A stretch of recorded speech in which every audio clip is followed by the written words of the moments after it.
موسیقی عذاب میکشید. خیلی مراقب داستان‌ها و پست‌هایی که میذارید باشید. گناه جاریه خیلی خطرناک است، انسان رو نابود میکنه. و دیگه این که مراقب لایک ها و قلب هایی که میذارید باشید که یه وقت این لایک ما اعلان جنگ با خدا نباشد. اعلان جنگ با خدا یعنی این که خدا میگه این موسیقی خوب نیست ولی شما لایک میکنید، میگید خیلی خوبه، عالیه. خدا میگه این عکس زن نامحرم خوب نیست، اشتراک گذاری نکن، ولی شما قلب میذارید، میگید خیلی خوشگله، لایک داره. واقعا لایک به معنای پسندیدن هست، به معنای تایید کردن هست. لایک کردن موسیقی و عکس و فیلم های غیر اخلاقی یعنی این که چیزهایی رو که خدا تایید نمی کند شما با لایکتون تایید میکنید و این سرکشی ها در نتیجه شما را با سرنوشت وحشتناکی دچار میکند.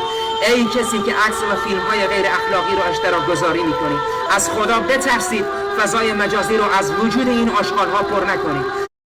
لایکی